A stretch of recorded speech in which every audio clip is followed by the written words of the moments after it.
USAA knows dynamic duos can save the day, like superheroes and sidekicks or auto and home insurance. With USAA, you can bundle your auto and home and save up to 10%. Learn more and get a quote at usaa.com/bundle. Restrictions apply. This episode is brought to you by Indeed. When your computer breaks, you don't wait for it to magically start working again. You fix the problem. So why wait to hire the people your company desperately needs? Use Indeed's sponsored jobs to hire top talent fast. And even better, you only pay for results. There's no need to wait. Speed up your hiring with a $75 sponsored job credit at Indeed.com/podcast. Terms and conditions apply. This episode is brought to you by Polestar. There's only one true way to experience the all-electric luxury SUV Polestar 3, and that's to take a test drive. It can go from 0 to 60 in as little as 4.8 seconds with the dynamic handling of a sports car. But to truly understand how it commands the road, you need to be behind the wheel. Up to 350 miles of range, the 3D surround sound system by Bowers & Wilkins. It's all something you have to experience to believe. So book your test drive for Polestar 3 today at polestar.com. So, day of shocks at Wimbledon. The women's second and third seed fell, among many others, and the men's third seed also crashed out. Well, Novak Djokovic beat a stomach bug and his opponent to progress. Jack Draper is also into the second round, along with Dan Evans and Jack Pennington-Jones. That makes it 10 Britons progressing in the men's and the women's singles so far. This is Anything But Footy from Wimbledon 2025. This is the Olympic and Paralympic podcast. We will also bring the very latest ahead of Los Angeles 2028. It's beginning. We'll have the latest on the LA 2028 Olympics for you very shortly as well. So after the record-breaking 7 wins for British players on a Monday, 3 more wins on a Tuesday. It sounds like a slightly weird version of a Craig David song, so I'll stop there. But for me, the main story after 2 competitive and, let's be honest, scorching days at Wimbledon has been the fall of the seeds, and particularly in the women's draw. And just talking about the Craig David song, no rest on Sunday at Wimbledon anymore, of course. Carry on.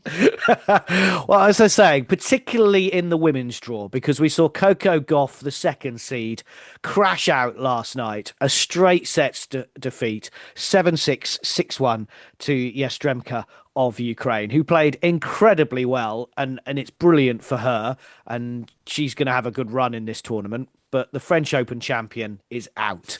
Jess Pegula, the first match of the day, third seed, another straight sets defeat, 6-2, 6-3.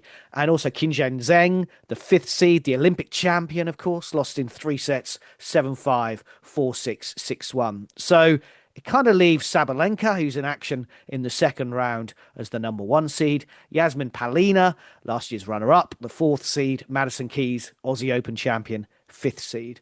But I suppose my worry, Michael, slightly, is that with Coco Gauff going, there was a bit of a narrative between Gauff and Sabalenka. Yeah, they're kind of buds. They've done this TikTok dance in the Wimbledon grounds before the championships, but they obviously fell out slightly during the French Open, and it was a brilliant match. And we look at the Sinner Alcaraz final and go, well, it'll be great for that French final to maybe be here at Wimbledon. We now know that's not going to be the case for the women's draw, and the narrative is quite hard in the women's draw at Wimbledon.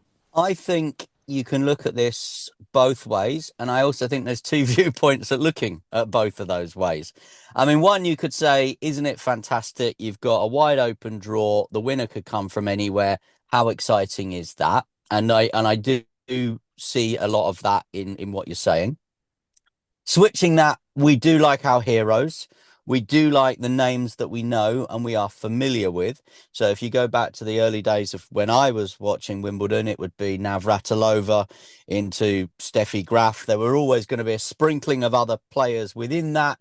And then that would go on to the Williams and the Williams sisters, of course. But I think the issue that Wimbledon has, if you are a tennis aficionado, if you're someone that is following tennis and the circuit all year round, you're probably licking your lips at this prospect because you are probably knowing, seeing, recognising a number of players in this draw that could come through and succeed. But it's Wimbledon. For most people, in this country, certainly, and I would suggest that around the world as well. And we had a discussion with some colleagues on Monday about how Wimbledon hits globally, or whether we just have a very UK centric view on it. And they were saying it hits globally in a very similar way to how it hits in this country. I think in this country, where you've got the casual fan that just comes to the tennis, maybe picks it up for Queens or one of the warm-up grass court tournaments, the storylines that are unfolding are featuring characters that they probably do not know. Is that a fair comment?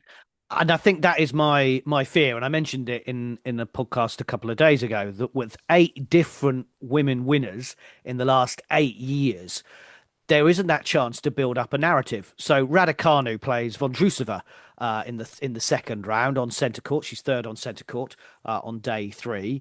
Vondrousova, of course, won it 2 years ago in 2023. But she's not seeded for these championships. She's never gone on and done anything more. And she was a great character at those Wimbledon championships. And it's great that she's back as a former champion. But is she anyone? If I stop someone in the street, as you say, a casual viewer, a BBC One viewer of Wimbledon, and say, "Well, Raducanu's playing Vondrousova today," they're going to go, "Who?" And that's my issue with Yastremska winning against Coco Gauff. I think maybe most people will know who Coco Gauff is. I thought it was interesting that Yastremska found an earring of Coco Gauff, and there was lots of talk about what she was wearing and the likes. And as we've said in our athletics podcasts recently, you have to build your own brand. I understand these are world-class sports people who are building their own brand. But for me, when Coco Gauff comes to Wimbledon, that's more important than the tennis. And she's never progressed past the 4th round at Wimbledon. And as you say, I was talking to other people about this, and I'm going, well, why is this? And maybe what our issue is as a British tennis fan is we don't understand how difficult it is for these world-class players to come and play on grass. So that's why they say Djokovic has a real chance of winning this tournament this year, even though he struggled last night. He obviously hasn't won here since 3 years ago. Alcaraz has won the last 2. But because he can play so well on grass and has done it for so long, he knows the surface. With the women's game, it feels like that a lot of them are more concerned about the hard court season and the French because there are more, and the clay courts because there are more opportunities to win and they play on them more. So they're then coming into Wimbledon having played maybe a couple of warm up matches, and playing on grass is actually a lot harder than we as just viewers can kind of understand. Yeah, do you remember how unique last year was, where you went from a clay court season into a grass court season, and then you were asking these players to go back to the clay to play at the Olympics at Roland Garros again, and Coco Gauff carried the flag, obviously, for the US in the opening ceremony.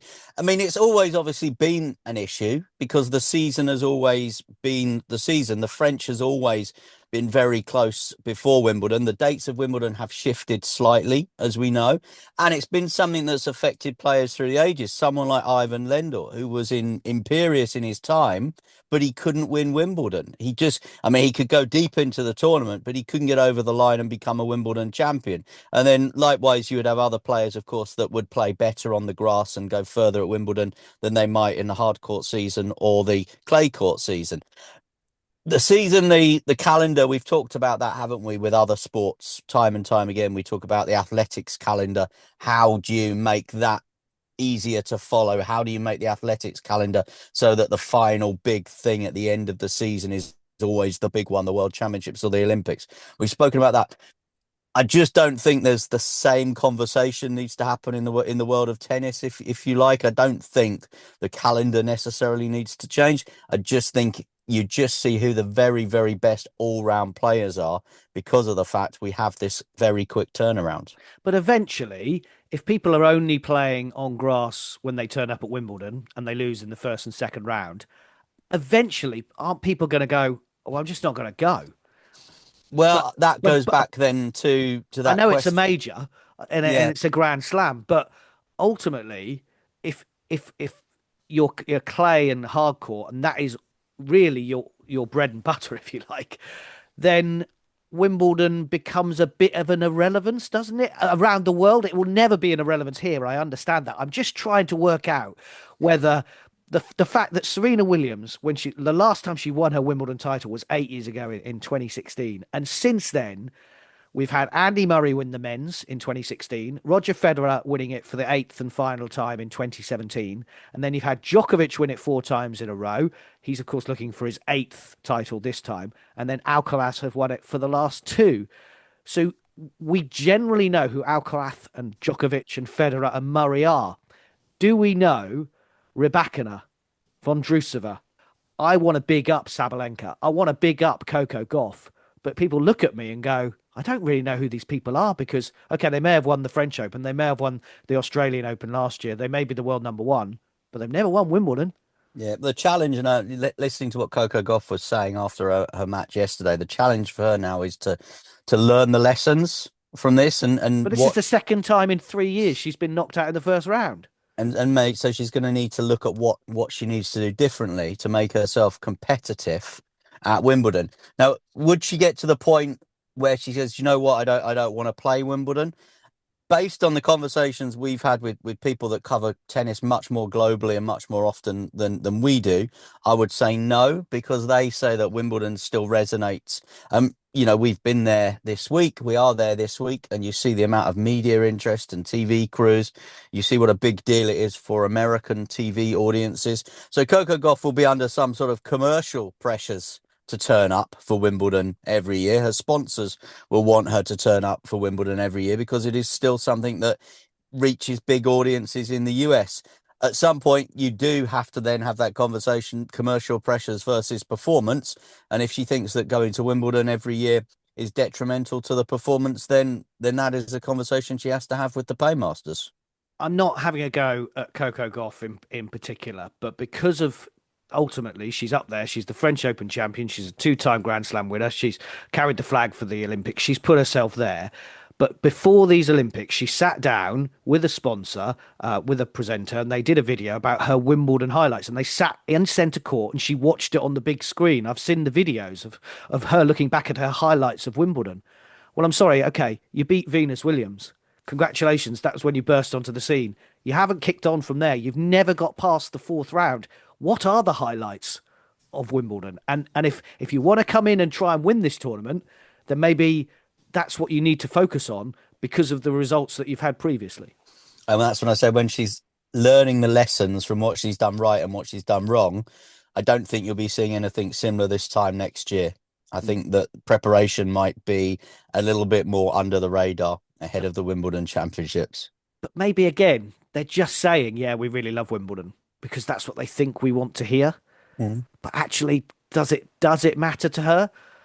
She's seen Serena and Venus win those titles. So I'd like to think that when she says, oh, Wimbledon's important, I want to win it, that she means what she says.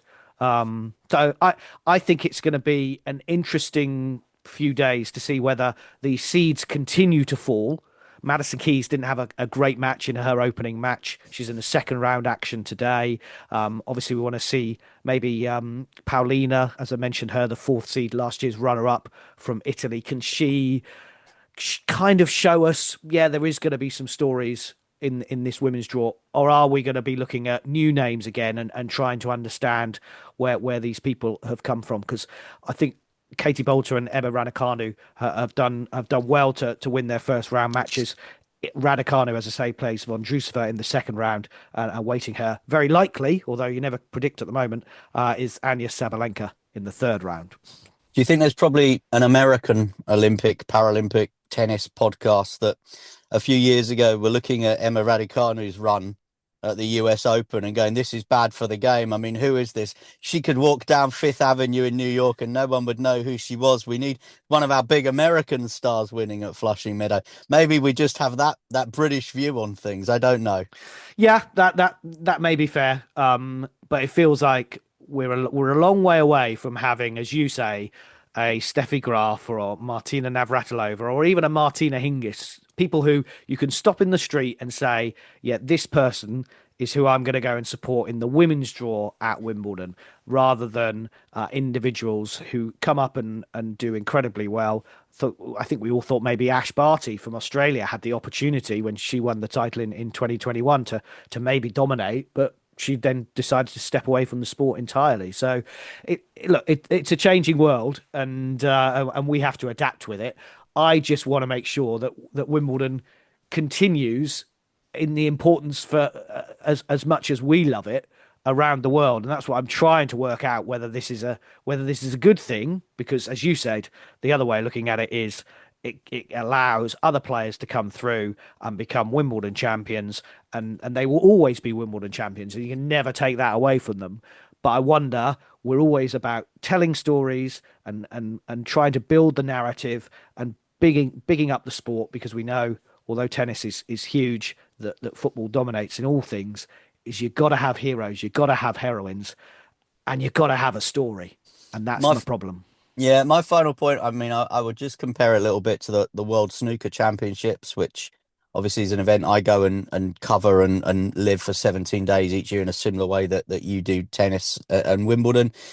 In the era at the Crucible, when Steve Davis just seemingly had to turn up to win it, and likewise Stephen Hendry, we were all thinking, oh, it's just going to be who's he going to beat in the final? And now we're into an era where you don't know who's going to win it, and we all turn up at the Crucible, and I very similar to what we've done. I'll go on the day before it starts, and we do the media rounds and everything else, and all the chat is how exciting this tournament is, because it's simply impossible to pick a winner at this stage. So, yeah, it's an interesting one. At Wimbledon, I agree with you. I sometimes think we do need the names that are instantly recognisable. At the snooker, the beauty of it is that there's 32 men in the start at the draw, and you think any one of them could come from anywhere to win this. I'm gonna respond to that by saying, when Ronnie O'Sullivan wins it, it gets more coverage. Luke Littler has changed the way that darts has got coverage because of how he has come into the sport and dominated it. And Usain Bolt in our beloved Olympic sport, when we don't have that in the men's 100 meters, we were all desperate for Noah Lyles to win in Paris. He did, as we know, by literally the hairbreadth of a shirt. He won that title, and we were desperate for it because of the narrative. But as you say, sport is there for shocks. If we could predict it, hey, let's just run Wimbledon with an AI. Then we don't even have to worry about it, and we can just say the number 1 seed plays the number 2 seed in the final. Well, they are going that way, having eliminated the line judges. So who knows what might be next? Let's just round up some other Olympic and Paralympic news for you. The Olympic and Paralympic Games, LA 2028, this is, by the way, announced today that the Port of Los Angeles will be one of the 2 venues to host the Olympic sailing events. LA 28 cited the favourable racing conditions and optimal spectator viewing opportunities offered by the port's location. So this is interesting, because sailing as a spectator sport at the Olympic Games is very tough.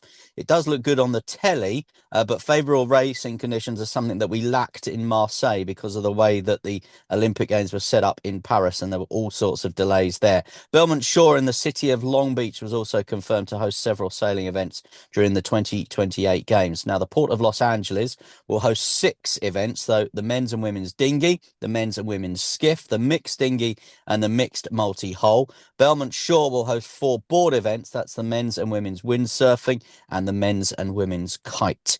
Now, the announcement marks a historic moment for the Port of Los Angeles, because almost a century ago it hosted the 1932 Olympic sailing events in its outer harbour, with Long Beach doing the same for the 1984 Games. Like Paris in 2024 and London in 2012, the LA 28 Games will mark Los Angeles' 3rd time hosting the Olympic Games, but importantly, the first time hosting the Paralympic Games. So when you say favourable conditions, you mean it's windy. Yeah. That's what you need in sailing, isn't it? Windy. Wind and not too much wind. You need the right amount of wind. The issue in Marseille was that you used to get some very sort of localized weather conditions coming off the surrounding hills in the Bay of Marseille.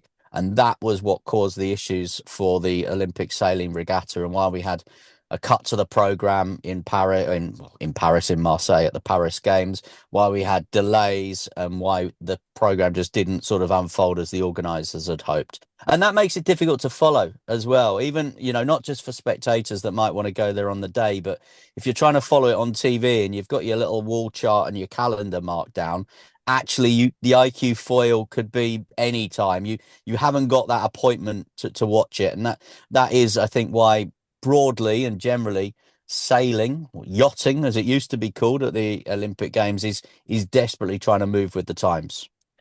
Stay with us. We'll, of course, have the very latest from the Olympics in the build-up. We are, of course, keeping an eye on Wimbledon as well. Love to hear your opinion, whether you thought the fall of the women's seeds is good for the game, good for Wimbledon, or could it not be? Could it be slightly detrimental? You can get in touch with us on all of our socials.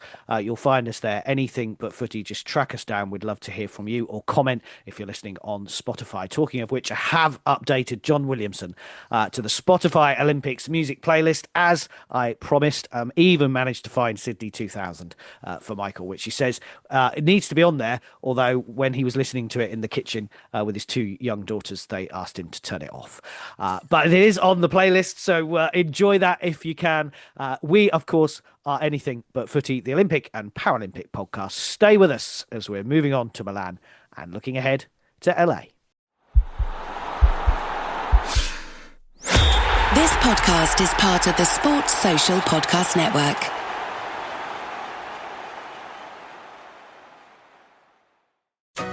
Shop the Sherwin-Williams 4th of July sale and get 30% off paints and stains June 27th through July 7th. With prices starting at $34.29, it's the perfect time to transform your space with color. Whether you're looking to revamp your interior or exterior, we have you covered with bold hues, soothing neutrals, and everything in between.